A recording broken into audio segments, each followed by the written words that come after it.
Que a graça e a paz de nosso Senhor e Salvador Jesus esteja com cada um de nós nessa noite. Agradeço o privilégio, convite feito pelo nosso coordenador, reverendo Evanderson, para estar contribuindo com a nossa semana teológica, um assunto de suma importância, proposto pela coordenação do nosso seminário, falarmos sobre plantação e revitalização de igreja. Convido os amados irmãos para que abramos a palavra do Senhor no livro do Apocalipse, capítulo 2, de 1 a 7. Livro do Apocalipse, revelação de nosso Senhor Jesus Cristo ao apóstolo João, capítulo de número 2, do versículo 1 ao versículo de número 7. Nós falaremos sobre a carta escrita à igreja em Éfeso.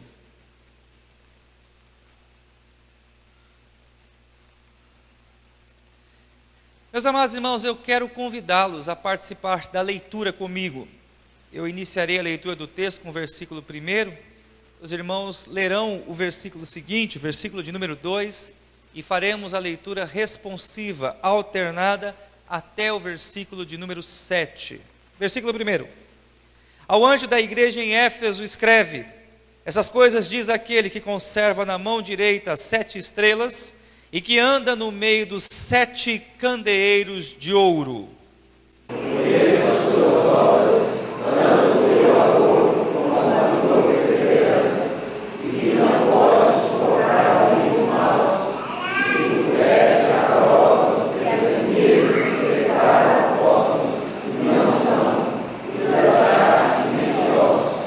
E tens perseverança, e suportastes provas por causa do meu nome, e não te deixaste esmorecer.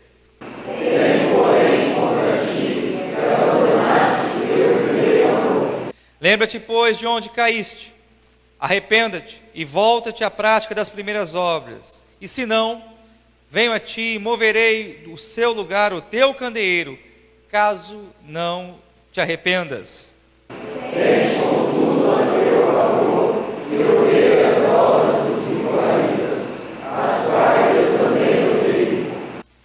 Antes de ler o versículo seguinte, Nicolaítas, é uma ramificação do gnosticismo.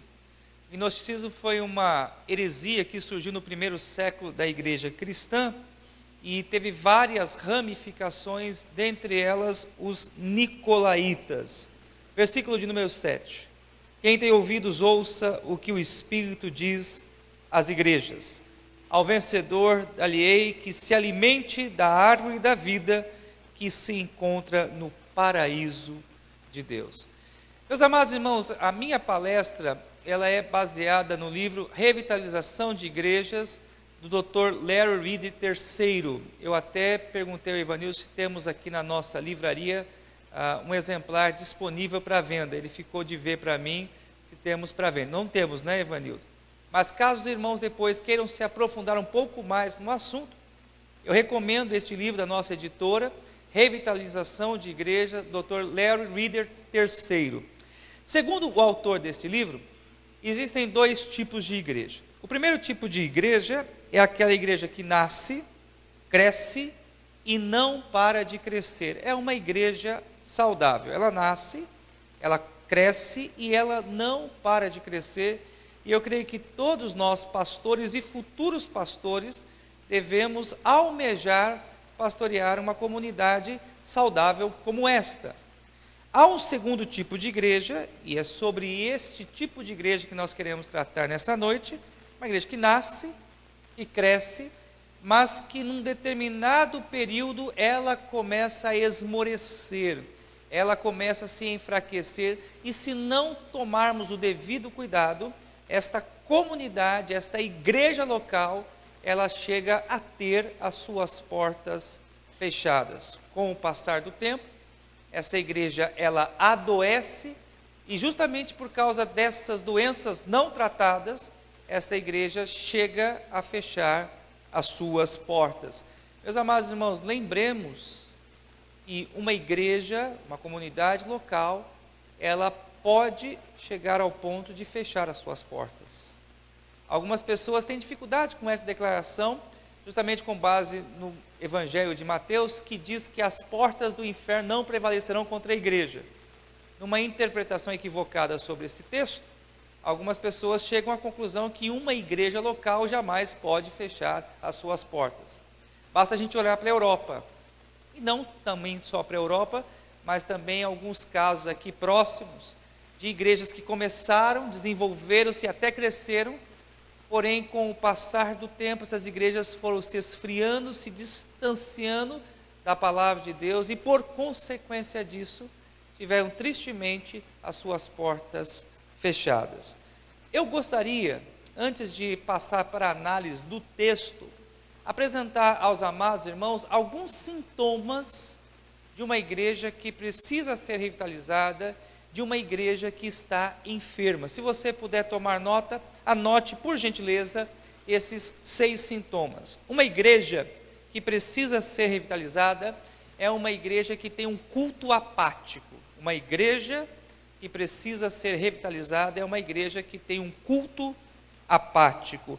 O culto é frio, o culto não passa de algo mecânico, as pessoas que se chegam à igreja não têm prazer em adorar ao Senhor, as pessoas que estão presentes na igreja são indiferentes quanto à proclamação da palavra de Deus, há pouco entusiasmo do pastor, do pregador, é uma igreja apática e fria no culto.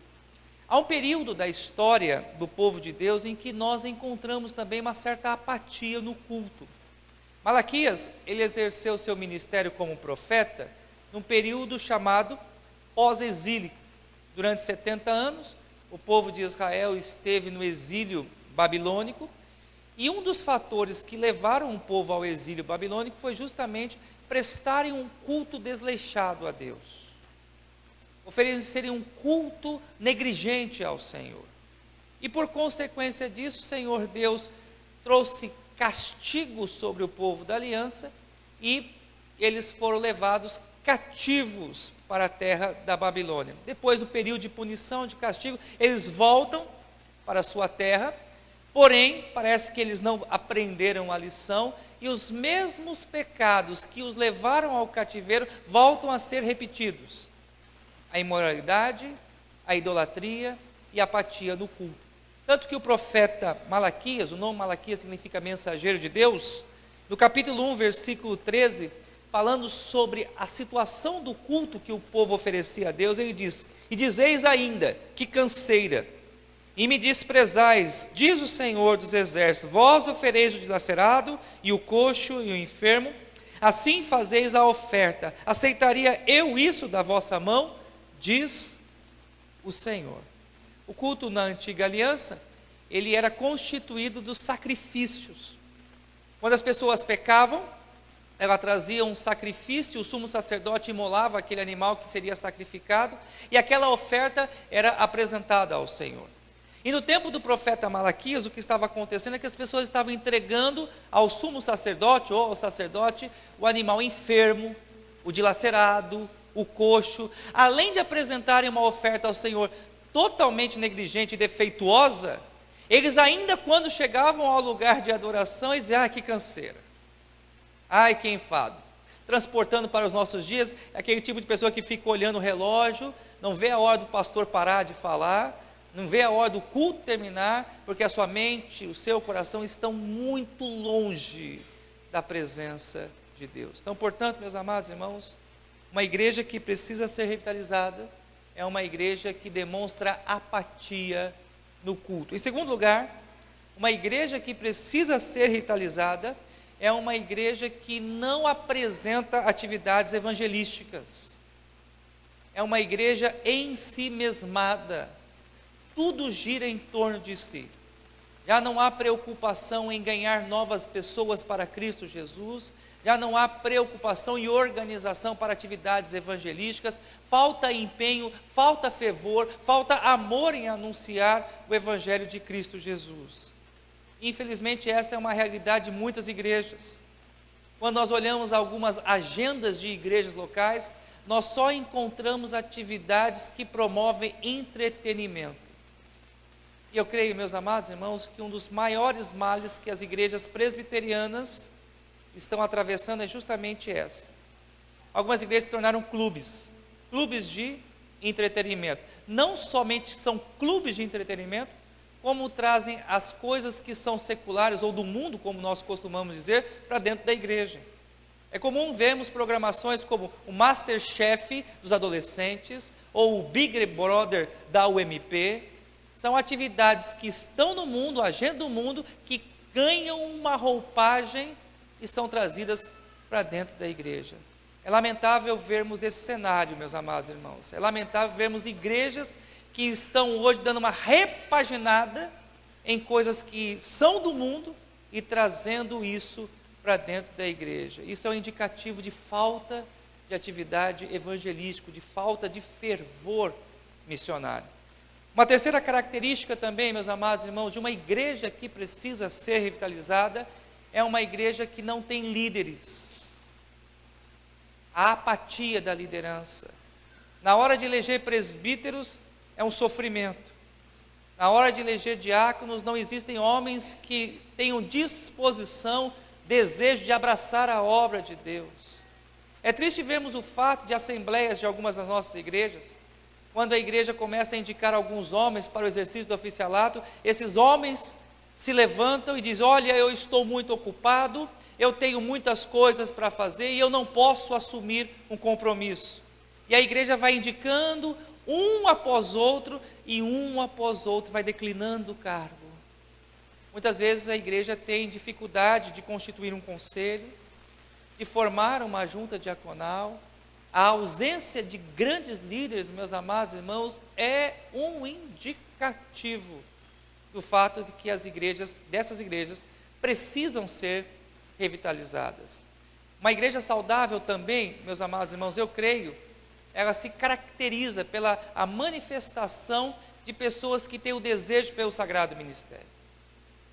Jovens, homens maduros também, por que não, que se apresentam à obra do Senhor, dizendo: olha, eu tenho desejo de me apresentar ao sagrado ministério, de proclamar a palavra de Deus. Quando não há manifestação de novas vocações, quando a dificuldade da igreja em organizar um corpo de oficial, meus amados irmãos, isso é um sinal claro de que essa igreja precisa ser revitalizada. Uma quarta característica, um quarto indicativo de uma igreja que precisa ser revitalizada: há pouco interesse no estudo da palavra de Deus. Os estudos bíblicos durante a semana são pouco frequentados. A escola bíblica dominical, ela vive em declínio, ano após ano, a porcentagem diminui, as classes vão diminuindo o número dos seus alunos, há pouco interesse dos alunos em estudarem o material que é apresentado na escola bíblica dominical, os jovens já não conseguem mais absorver a palavra de Deus, poucos versículos da palavra de Deus conseguem tê-los decorados. Todos esses sinais são evidências de uma igreja que precisa ser revitalizada. Infelizmente, quando nós olhamos também para o cenário de algumas igrejas presbiterianas, nós vemos crentes totalmente despreparados, que pouco conhecem da palavra de Deus, que demonstram pouquíssima condição de apresentar a razão da sua fé, de defender aquilo que creem. Isso é um sinal de que esta igreja, ela precisa ser revitalizada. Em quinto lugar, uma característica de uma igreja que precisa ser revitalizada é uma igreja que tem pouco interesse por uma vida de oração. Eu li num livro, e agora eu peço até perdão porque a minha memória aqui está me falhando, de citar o livro e o autor, mas a frase em si me chamou muito a atenção, pois dizia o seguinte, meus amados irmãos, que o termômetro de uma igreja é a reunião de oração semanal. Se você quer saber se aquela igreja é saudável, venha no meio da semana e observe como está a presença da reunião de oração. Via de regra, a gente costuma medir a saúde de uma igreja pelo culto à noite, pelo domingo à noite. Mas o culto à noite, o culto domingo à noite, não é o melhor medidor de uma saúde, da saúde espiritual de uma igreja. melhor medidor é a reunião de oração. Não sei, lá na igreja de Cacoal, é na sexta-feira a reunião de oração. Então, os líderes que aqui estão, pastores, seminaristas, pensem nisso. Como vai a sua igreja? E um bom reflexo, um bom espelho para você medir a saúde espiritual da sua igreja está na reunião de oração. Quando não há desejo da igreja em buscar ao Senhor, quando há pouco envolvimento da igreja na oração, isso é um sinal claro de que essa igreja ela precisa ser revitalizada. Talvez ela esteja se encaixando no perfil daquela igreja que nós mencionamos, uma igreja que nasce, cresce, mas que com o tempo ela vai se esfriando, esmorecendo e se enfraquecendo. O sexto e último indício de uma igreja que precisa ser revitalizada é quando existem pecados constantes na vida dessa igreja. Quando as reuniões do conselho são frequentes para tratar de pecados, quando as disciplinas se tornaram uma rotina na vida da igreja. Note, meus amados irmãos, é claro que nós entendemos que uma das atribuições do conselho da igreja, dos presbíteros da igreja, é de zelar pela pureza, pela santidade de uma igreja. Mas os pecados na vida de uma igreja, meus amados irmãos, não podem ser constantes. Nós entendemos e assim cremos que os pecados na vida de uma igreja são acidentais. O pecado na vida do crente é algo acidental. Uma igreja em que constantemente os pecados se repetem. Uma igreja que constantemente é vítima do adultério, é vítima do roubo e de outros pecados mais, é um sinal claro de que essa igreja, ela precisa passar por um processo de revitalização. Eu quero repetir com os irmãos os seis sintomas que nós acabamos de mencionar. Eu observo que alguns irmãos estão anotando, então caso alguém tenha perdido, então tome nota. 6 sintomas de uma igreja que precisa ser revitalizada. Em primeiro lugar, apatia no culto. Em segundo lugar, falta de atividades evangelísticas. Em terceiro lugar, ausência de líderes. Em quarto lugar, pouco interesse no estudo da palavra de Deus. Em quinto lugar, pouco interesse na vida de oração. E em sexto lugar, pecados constantes. Minha proposta nessa noite, meus amados irmãos, é tomar a igreja de Éfeso como um estudo de caso. E a partir desta igreja, deste estudo de caso, apresentar aos amados irmãos algumas atitudes que eu creio serem extremamente importantes para a revitalização de uma igreja. Talvez alguém possa perguntar, mas por que a igreja de Éfeso? Eu quero justificar essa escolha apresentando 2 argumentos aos amados irmãos. Em primeiro lugar, eu escolhi a igreja de Éfeso para falar sobre esse assunto, porque a igreja de Éfeso foi uma igreja que impactou a sua cidade. Essa igreja ela foi organizada pelo apóstolo Paulo na sua 3ª viagem missionária. E o apóstolo Paulo passou 3 anos naquela cidade ali. Éfeso era uma cidade cosmopolita, uma cidade grande, uma cidade portuária. A cidade de Éfeso era conhecida também pelo grande templo à deusa Diana. E pessoas de vários lugares do mundo iam até a cidade de Éfeso a apresentar as suas ofertas, apresentar as suas oferendas à deusa Diana. Não só o culto à deusa Diana era famoso na cidade de Éfeso, mas também o culto a vários outros deuses pagãos. Éfeso era uma cidade rica, uma cidade extremamente influente, uma cidade que era fundamental para a economia do Império Romano na era apostólica. Em Atos dos Apóstolos, capítulo 19, por gentileza, abra a sua Bíblia em Atos dos Apóstolos, capítulo 19, do versículo 23 ao versículo de número 27, nós veremos ali, meus amados irmãos, como o Evangelho impactou essa grande cidade da Ásia Menor e como o Evangelho de Cristo mudou a vida dos moradores daquela cidade. Atos 19, do versículo 23 ao versículo de número 27. Enquanto os irmãos estão abrindo, eu vou aqui tomar um copinho d'água.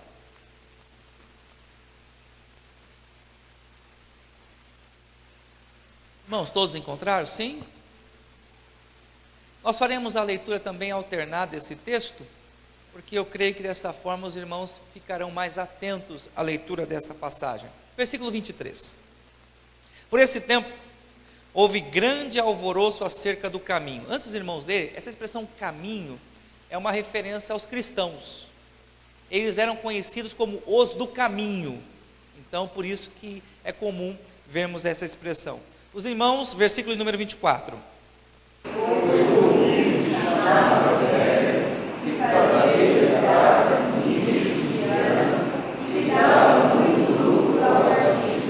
Convocando-os juntamente com outros da mesma profissão, disse-lhes: Senhores, sabei que deste ofício vem a nossa prosperidade.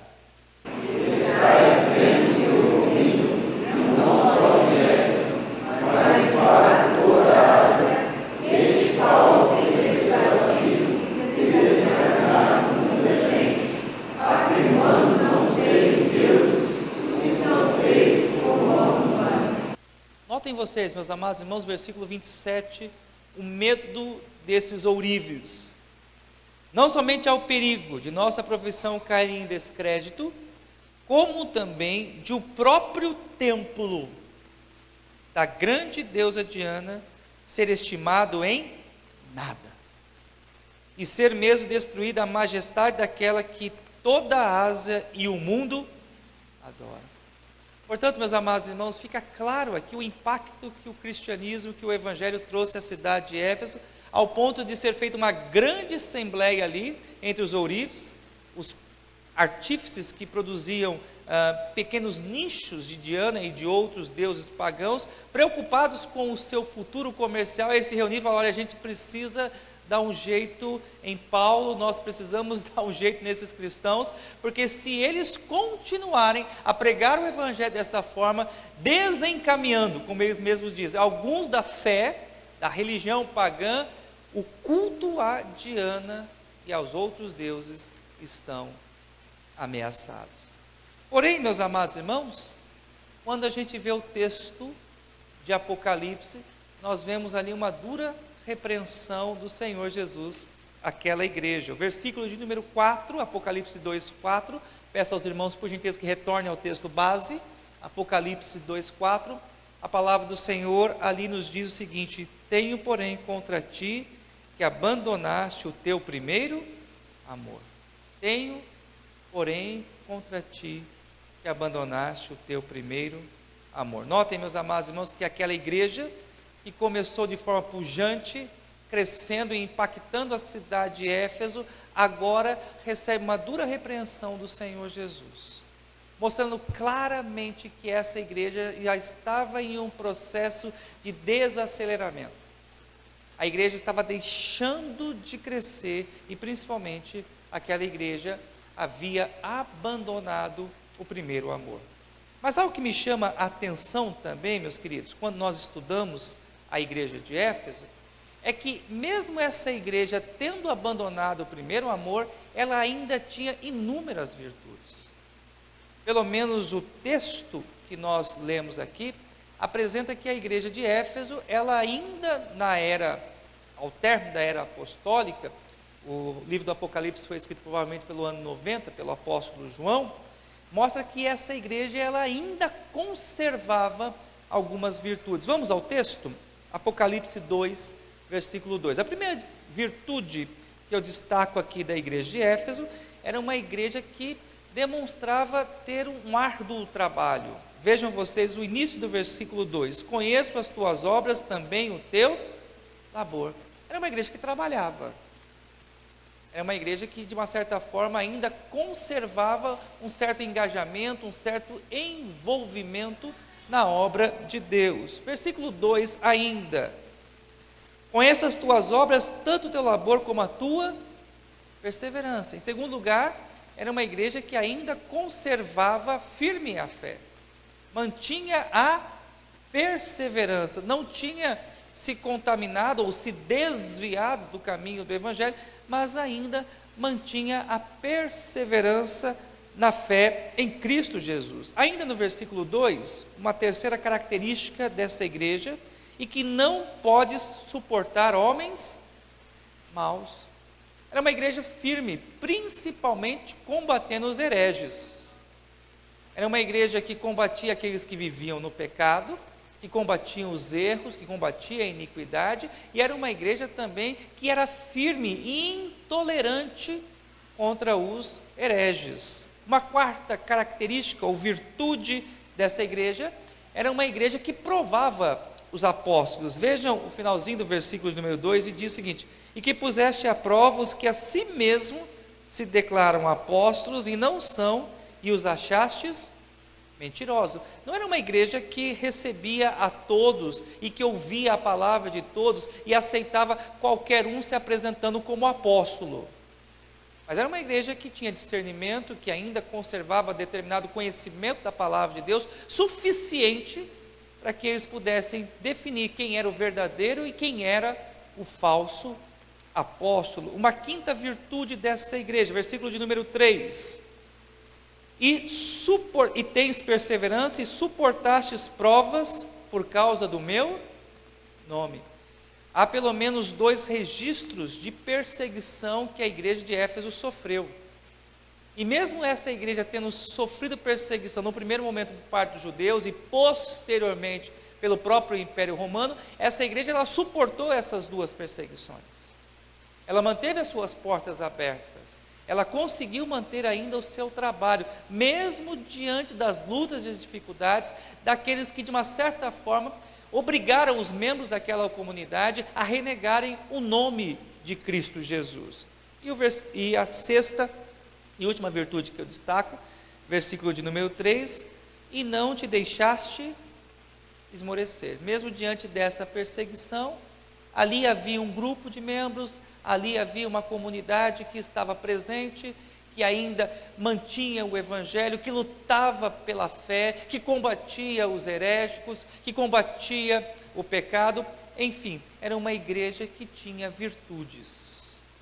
Porém, o versículo de número 4, nós temos a queixa que o Senhor Jesus faz a essa igreja: tenho, porém, mesmo diante dessas virtudes, a seguinte queixa, que abandonaste o seu primeiro amor.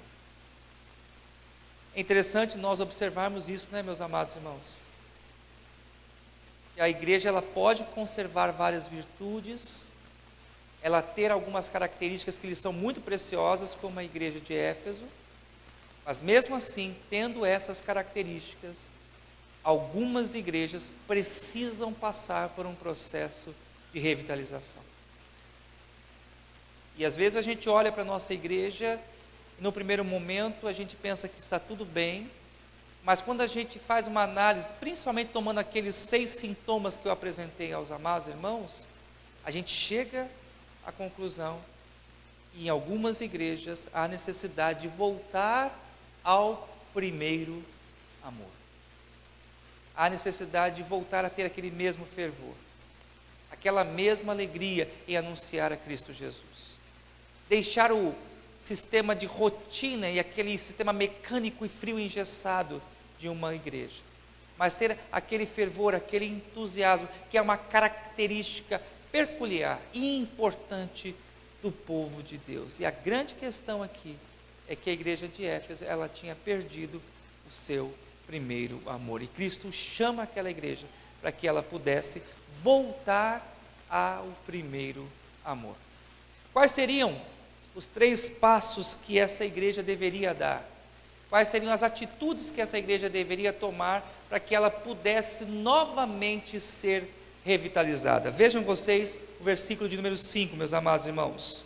A palavra do Senhor assim nos diz: lembra-te de onde caíste, arrepende-te e volta à prática das primeiras obras. Senão, venho a ti e moverei do seu lugar o teu candeeiro, caso não te arrependas. Antes de mostrar propriamente quais seriam os passos que essa igreja deveria tomar para voltar ao primeiro amor, eu destaco que aqui no versículo de número 5 nós encontramos uma ameaça da parte do Senhor Jesus àquela comunidade. Se eles recusassem a ouvir a palavra do Senhor Jesus, ele viria e moveria do seu lugar o seu candeeiro. O que significa isso? Que aquela igreja seria fechada, que as portas daquela comunidade seriam fechadas, se não houvesse da parte daquela igreja uma sincera mudança de atitude. Contrastante nós pensarmos isso quando nós apontamos as virtudes que aquela igreja tinha. Suportou perseguição, tinha uma certa firmeza teológica, perseverança, porém, existe algo gravíssimo na vida daquela comunidade. Eles haviam abandonado o seu primeiro amor. E eu creio, meus amados irmãos, que nós estamos aqui nessa noite justamente porque Cristo quer falar isso a nós. Como anda a nossa igreja? Como anda a sua igreja? Não seria hoje o tempo e o momento da sua igreja voltar ao primeiro amor? Talvez você possa enumerar várias virtudes da sua comunidade, e eu creio que a sua igreja tem várias virtudes. Mas eu creio que o grande desafio para nós nessa noite é olharmos para as nossas igrejas e vermos se de fato nós não precisamos hoje voltar ao primeiro amor. Se não voltarmos, meus amados irmãos, ao primeiro amor, corremos o risco de sofrer a mesma ameaça que a igreja de Éfeso sofreu. Mesmo com as virtudes, corremos o risco de ver as portas da nossa igreja fechadas. Eu disse há pouco sobre a Europa. Não sei quantos de vocês têm acompanhado o noticiário, mas é triste hoje nós sabemos que igrejas que eram numerosas, igrejas que eram celeiros de missionários, igrejas onde vários líderes ali despontaram, igrejas que reuniam centenas de pessoas nos seus cultos dominicais, hoje fecharam as suas portas, e algumas não somente fecharam as suas portas, como foram vendidas. Vendidas essas e se tornaram bares, boates. É triste a realidade de muitas igrejas na Europa, igrejas históricas, que um dia impactaram a sua cidade, porém, justamente porque não deram ouvidos a essa palavra, não voltaram ao primeiro amor, tiveram o seu candeeiro removido e as suas portas fechadas. O Dr. Larry Reed, analisando esse versículo, ele apresenta uma proposta baseada em 3 R's que a igreja deve aplicar para que ela possa ser revitalizada, os 3 R's. Só que esses R's são em inglês, mas eu creio que é um recurso mnemônico e eu creio que os irmãos podem, dessa forma, memorizarem melhor essa passagem. Em primeiro lugar, o Dr. Larry Reed, ele recomenda que nós venhamos a nos lembrar, remember, de onde caímos. Veja o início do versículo 3, lembra-te de onde, pois, caíste. Lembra-te, pois, de onde caíste. Todo o processo de revitalização começa justamente por essa consciência. A consciência de que caímos, a consciência de que erramos, a consciência de que abandonamos o primeiro amor. Toda pessoa doente, quando vai ao médico, primeiro ela reconheceu a sua enfermidade. Primeiro ela enxergou a necessidade de procurar ajuda. E eu creio que nós hoje precisamos fazer essa análise. Considerarmos de fato a importância de voltarmos ao primeiro amor. Lembrarmos de onde caímos, de onde erramos, de onde nós viramos as costas para Cristo e de onde nós abandonamos o Senhor.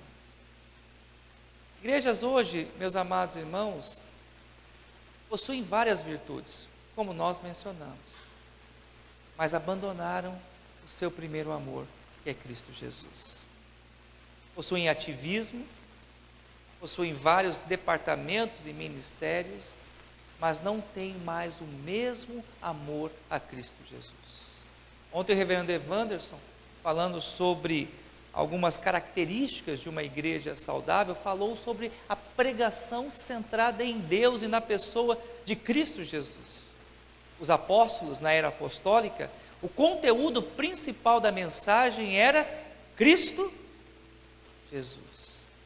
Portanto, meus amados irmãos, se queremos de fato que as nossas igrejas sejam revitalizadas, nós precisamos nos lembrar, remember, de onde caiu.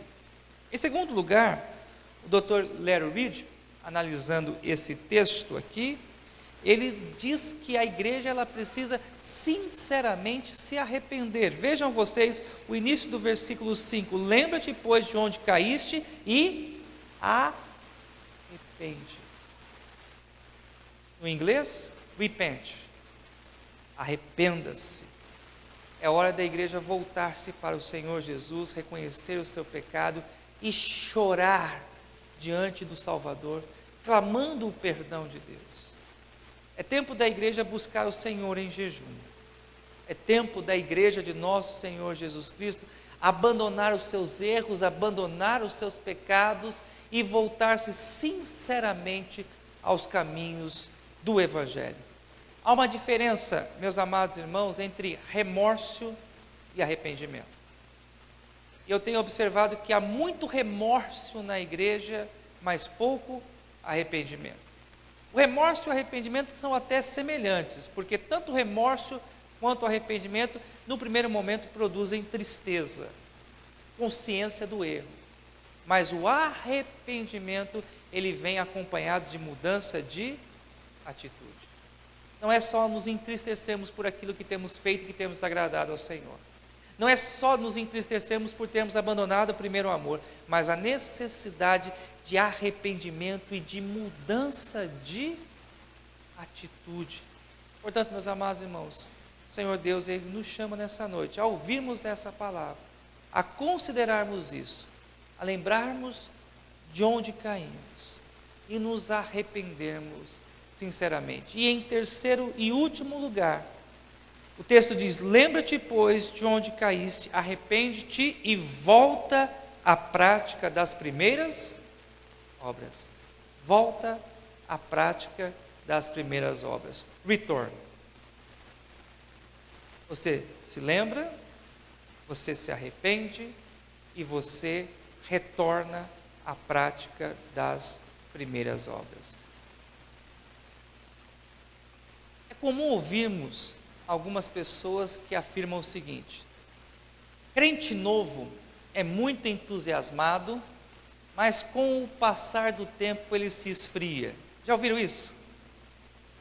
O crente quando chega na igreja, ele conheceu o Evangelho pela primeira vez, ele está animado, então por isso que ele fala de Jesus, por isso que ele não falta na reunião de oração, por isso que ele vem em todos os estudos bíblicos, por isso que ele está sempre presente na escola bíblica dominical, mas isso é coisa de crente novo.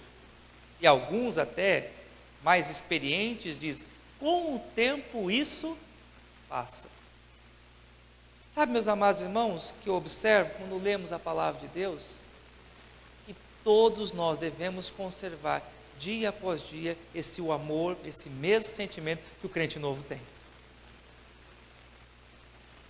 E eu tenho aqui alguns irmãos que viveram nas trevas, ouviram a voz do Evangelho, tiveram a sua vida transformada e viveram na intensidade desse primeiro amor. Talvez você seja um destes. E talvez agora esteja passando na sua cabeça os seus primeiros dias na igreja. Seu entusiasmo, a sua alegria. O seu prazer de falar de Jesus às outras pessoas. Talvez nos primeiros dias, nos primeiros meses da sua conversão, você não se envergonhava de Jesus. Você aproveitava as oportunidades. Você queria contar para todos acerca do amor do Senhor Jesus, da obra que o Senhor Jesus fez na sua vida. Talvez você se lembre do tempo em que você estava envolvido nos trabalhos da igreja, no tempo em que você não perdia uma reunião de oração, no tempo em que você estava presente nos estudos bíblicos, e talvez você acabou sendo infectado por essas vozes que surgem dentro da igreja, que diz um dia, um tempo e uma hora, todo esse entusiasmo vai passar. E alguns até dizem: você vai ser como um de nós. Isso tem feito a igreja esmorecer. Isso tem feito com que muitas pessoas se afastem do primeiro amor. Nessas cartas também, meus amados irmãos, nós temos um ensino muito importante que o Senhor Jesus diz. O Senhor não suporta o crente morno. O Senhor não suporta o crente morno. O crente morno, o Senhor diz que está a ponto de vomitar da boca. Quem me dera fosse frio. Quem me dera fosse frio. Palavras do Senhor. Todos nós, eu me incluo aqui, devemos ter um coração apaixonado pelo Senhor Jesus. Apaixonado por falar do Evangelho. Apaixonado pela igreja. Apaixonado por uma vida de oração. Apaixonado por uma vida de leitura e de conhecimento da palavra de Deus. A você que hoje está no seminário, aluno dessa casa, considere a sua vida. Analise a forma como você chegou e como você está hoje. Não permita que o academicismo e que o estudo da palavra venha esfriar o teu coração. Não permita que você se esqueça do primeiro amor. Lembra de onde caíste. Lembra do ano em que caíste. Arrepende-te. Volta ao Senhor Jesus. Aos meus colegas pastores, falo primeiro a mim. Falo primeiro a mim. Talvez já não tenhamos mais o mesmo entusiasmo, a mesma alegria, o mesmo fervor, a mesma paixão. Eu completo esse ano 17 anos de ministério e confesso a vocês que quando estava lendo e preparando essa mensagem, o Senhor Deus falou antes de tudo para mim. E confesso aqui, meus amados irmãos, que muitas das coisas que eu fazia nos meus primeiros anos de ministério eu deixei de fazer. Deixei de sair pela rua para ter conversas evangelísticas. Hoje a minha agenda e o meu tempo já não me permitem mais fazer isso, mas preciso voltar a fazer.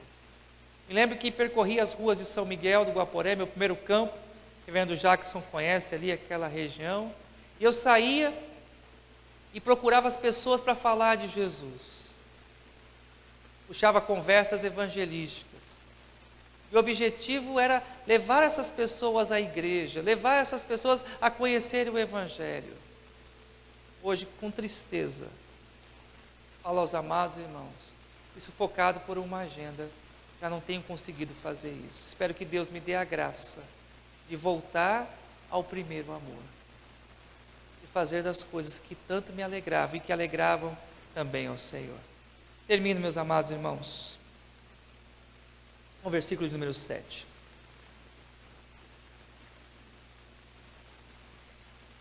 Quem tem ouvidos, Apocalipse 2,7, quem tem ouvidos, ouça o que o Espírito diz à igreja. Ao vencedor dali que se alimente da árvore da vida e se encontra no paraíso de Deus. Faço duas considerações. A primeira delas é a seguinte: ouvir a palavra de Deus é uma grande responsabilidade. Ouvir a palavra de Deus é uma grande responsabilidade. Não sei se você já parou para pensar, mas ir ao culto, participar do estudo de Deus pode ser uma bênção ou pode ser também uma maldição na sua vida.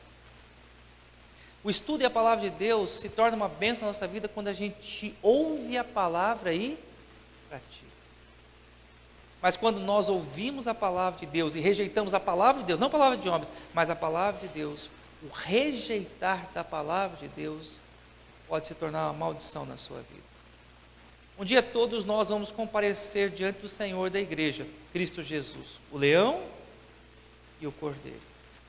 E quando nós ouvimos a palavra de Deus, nós nos tornamos indesculpáveis. Hoje, tanto eu quanto você, não podemos jamais dizer diante de Deus que nós nunca ouvimos falar sobre o primeiro amor.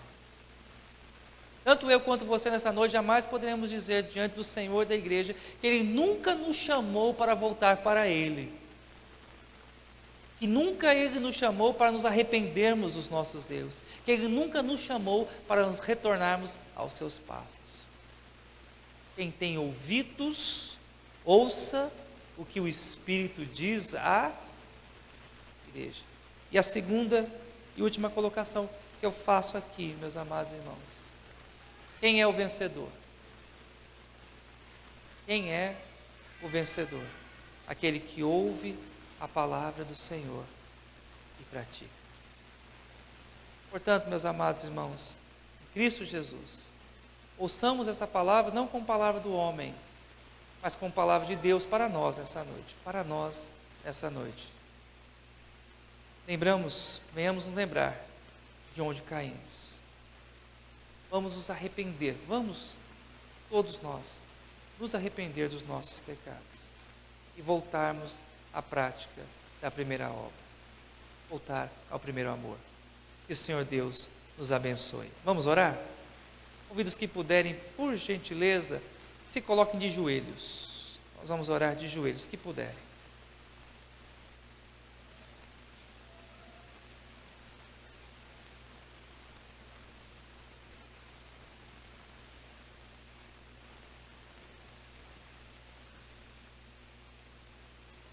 Senhor nosso Deus, nosso Pai,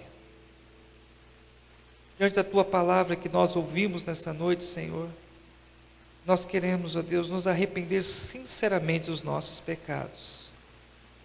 Nos arrependemos, ó Deus, da frieza que muitas vezes tem tomado conta de nosso coração, da insensibilidade, da apatia. Perdão, Senhor, porque tantas e tantas vezes fomos meramente mecânicos em Tua casa. Fizemos aquilo que fazia parte de um simples rito litúrgico, sem a devida devoção, sem o devido amor a Ti, Senhor. Perdoa-nos, ó Deus, nessa noite, Senhor. E reaviva, Senhor, a chama em nosso coração. Revitaliza, Senhor, as nossas igrejas, ó Deus. Derrama sobre nós, ó Deus, o Teu povo, as Tuas bênçãos, ó Deus. Dá-nos, ó Deus, desejo de falarmos da Tua palavra àqueles que estão perdidos. Levanta, Senhor, homens e mulheres compromissados, ó Deus, com a Tua igreja, Senhor. Levanta entre nós, ó Deus, vocacionados, ó Deus, que tenham desejo, ó Deus, de dedicar a sua vida ao sagrado ministério, ó Pai. Pedimos, ó Deus, que o Senhor visite as nossas igrejas. Que a Tua palavra, ó Deus, que foi pregada nessa noite, penetre os nossos corações, ó Deus. E que transforme-nos, ó Deus, a cada dia. Rogamos, ó Pai, a Tua bênção sobre o nosso seminário, Senhor.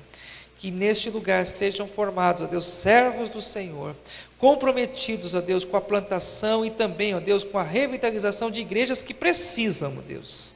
Igrejas que necessitam da manifestação da Tua graça e da Tua misericórdia, Senhor. Nós Te buscamos nessa noite, em Cristo Jesus. Amém, Senhor.